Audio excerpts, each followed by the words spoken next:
It started on what was supposed to be a quiet Saturday morning. The kind of morning where you wake up to birdsong instead of alarm clocks, brew a cup of coffee, and maybe tinker around with yard work.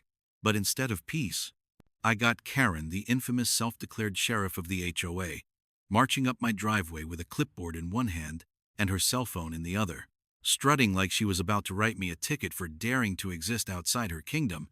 And before I could even take a sip of my coffee, she launched into me, barking about how I hadn't submitted my exterior paint approval form, how my truck was an unsanctioned commercial vehicle, and how my refusal to pay HOA dues was grounds for immediate fines. And I just stood there, letting her words roll over me like a bad storm, until finally I cut her off with the line that had been simmering on my tongue for weeks. "I'm not in your HOA." You'd have thought I slapped her across the face, the way she froze, eyes wide, lips trembling, before snapping back with the kind of venom only Karen could muster. "Everyone here is under this HOA. You don't get to choose." But I did get to choose. Because here's what she didn't know. The property I had bought was never annexed into their HOA jurisdiction. The developers had skipped my lot entirely because of a messy easement issue, and while everyone else around me was under Karen's thumb, my land was completely independent, free from their petty rules, fines, and power games. The look on her face when I told her that was priceless. A mix of disbelief and fury, like the idea of someone living in her neighborhood without bowing to her clipboard was too much for her fragile little empire to handle, and right then she made a mistake that set this entire saga into motion. She pulled out her phone, dialed 911, and announced loud enough for the neighbors to hear, "We have a hostile trespasser on HOA property refusing to comply." And just like that, she thought she'd weaponize the police to enforce rules that had no legal bearing on me whatsoever. By the time the cruisers rolled up, lights flashing, my front yard looked like a stage. Karen puffed up like a peacock, neighbors gathering at the edges of their lawns, whispering, waiting to see me humiliated and dragged away. But what they didn't realize was that I had been preparing for this day from the moment she first slid a fake HOA violation notice into my mailbox. I had my deed in a folder by the front door, my paperwork neatly highlighted to show exactly where the HOA's boundaries ended and my property began. And as the officers stepped out of their car and Karen launched into a wild, shrieking monologue about community covenants and unauthorized residency, I calmly held out my documents and said the magic words, "Officers, I'm not in her HOA, and actually, I own part of hers." Their eyebrows shot up, and the murmurs from the watching neighbors grew louder. Because this wasn't just a defense, this was a revelation, one that Karen clearly didn't see coming. And as the red and blue lights washed over her angry face, I knew the stage was set for a showdown that was about to flip her entire little kingdom upside down. The officers stood there in the middle of my driveway, their body cams blinking, their hands resting casually on their belts as Karen ranted like a woman possessed, pacing in circles and pointing at me as though she were presenting evidence in some grand courtroom trial, her voice climbing higher with every word. "He refuses to comply. He's in violation of our bylaws. He's a threat to the community order." And then she spun on her heel toward the cops like she was about to command them the way she bossed around her HOA meetings. But to her shock, they didn't move, didn't grab me, didn't even look remotely interested in cuffing me. Instead, one of them turned to me and said calmly, "Sir, do you have documentation of your ownership and the HOA status of your lot?" I had been waiting for that exact question. Without a word, I walked inside, grabbed the folder I'd been keeping by the door for weeks, and brought it back out, flipping it open right on the hood of the cruiser under the glow of the flashing lights. And there it was, my deed, stamped and recorded by the county, clearly marked with a boundary map showing my lot sitting just outside the official HOA annexation zone. A clean black line separating me from Karen's little fiefdom. The officer studied it carefully, his flashlight beam tracing the lines on the map, while Karen leaned over his shoulder sputtering, "That can't be right. That's a forgery. Everyone is under our HOA. The developer promised." But then the younger officer, sharp-eyed and patient, turned the page to the easement notes and let out a low whistle, muttering, "Well, would you look at that?" Because right there, in plain legalese, it spelled out that not only was my lot excluded, but I held easement rights over a strip of land that cut directly through the HOA's so-called community green space, the very land where Karen had built her precious gazebo, staged her HOA barbecues, and loved to lecture neighbors about keeping their grass 2 inches tall.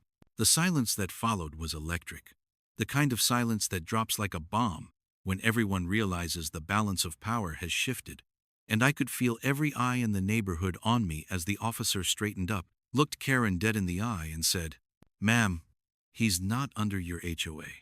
And technically, part of your HOA's property is under his ownership rights."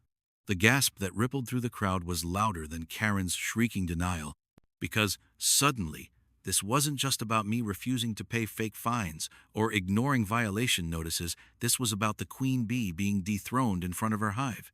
Karen turned purple, waving her clipboard like it was a weapon, stammering, "No, no, no, this isn't how it works. You don't understand. I run this neighborhood."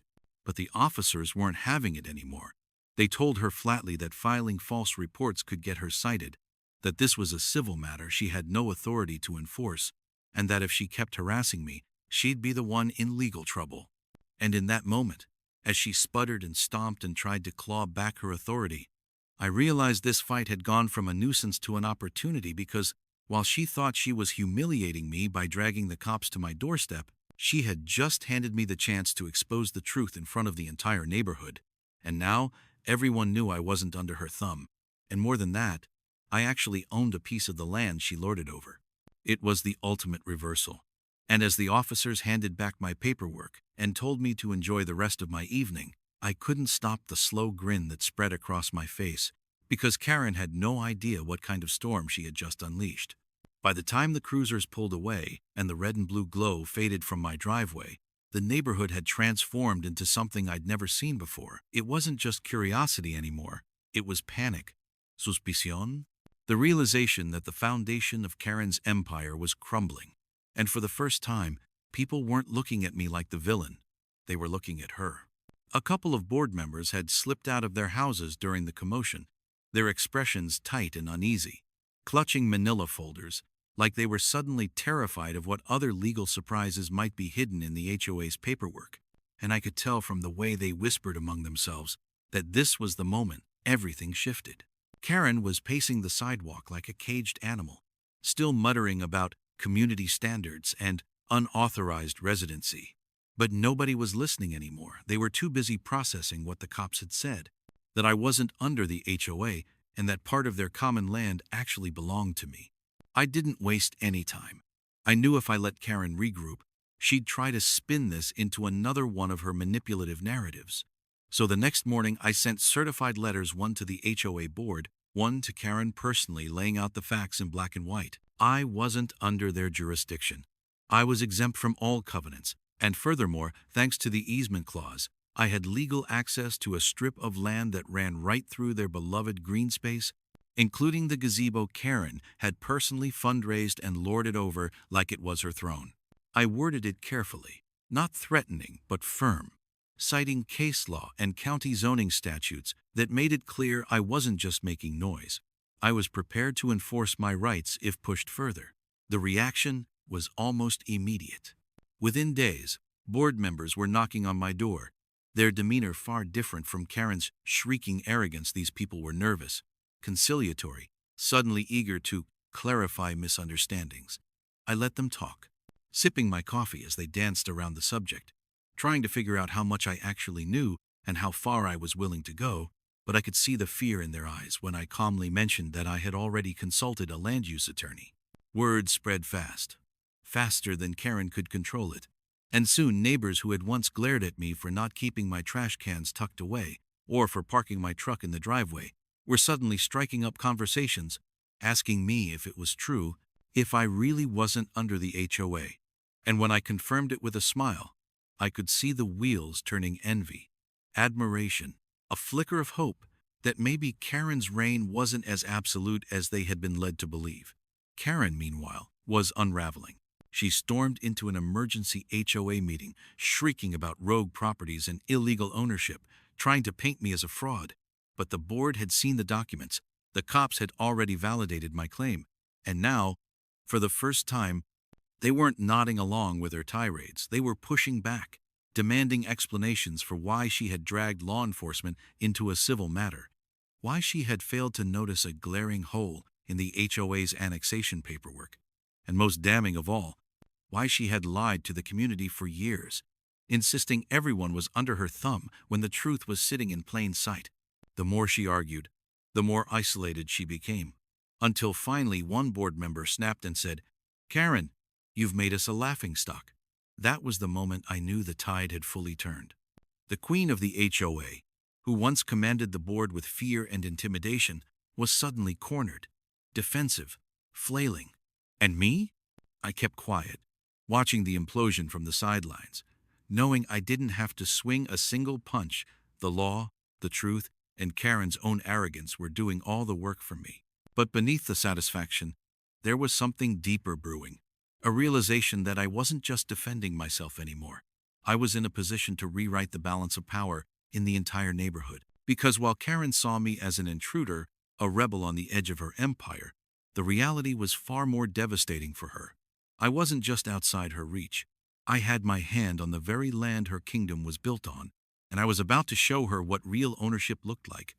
The final straw came 2 weeks later, when the HOA board, looking more like a group of defendants than community leaders, scheduled a special meeting at the clubhouse to address what they now politely called the property dispute.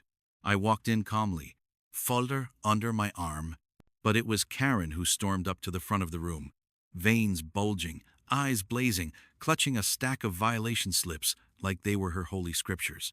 She tried one last desperate gambit, screeching that I was a fraud, that my deed was forged, that the county clerk's office had made a mistake. But every word only dug her hole deeper, because this time, I wasn't alone. My attorney was there, cool and collected, dropping thick packets of evidence on the table, certified plats, county records, easement agreements, each one a nail in the coffin of Karen's authority. The board members flipped through the documents with growing dread, their faces pale under the fluorescent lights, and finally, after hours of heated back and forth, the truth became undeniable. My lot was never annexed. My land rights were ironclad, and the strip of property Karen had been parading as community green space was, by law, mine to control. You could feel the oxygen leave the room when that sank in. Neighbors shifted in their seats, whispering in shock, staring at Karen as if they were seeing her for the first time not as a leader, but as a liar who had built her little empire on bluster and intimidation. And then came the moment I'll never forget. My attorney leaned forward, tapped the easement map with his pen, and said, "Legally, my client could fence off this section tomorrow. He could bulldoze that gazebo if he wanted. He could post no trespassing signs and enforce them. But he doesn't want to do that. He just wants to be left alone." The silence that followed was deafening, broken only by Karen's strangled gasp, because in that instant, everyone realized the power dynamic had completely flipped. I wasn't the outsider anymore. I was the one holding the keys to land they had assumed was theirs, and I was graciously choosing not to crush them with it. The board, desperate to salvage what little dignity they had left, turned on Karen in a heartbeat, voting her out of her president's chair with a swiftness that was almost cruel. And as she sputtered and raged and finally stormed out of the clubhouse, red-faced and humiliated, the neighbors actually applauded, not for me, not even for the board, but for the end of her reign of terror. In the days that followed, life in the neighborhood shifted. The board issued a formal apology to me in writing, acknowledging that I was not and had never been under their jurisdiction. The police, who had been called to my property half a dozen times on Karen's bogus complaints, stopped showing up altogether.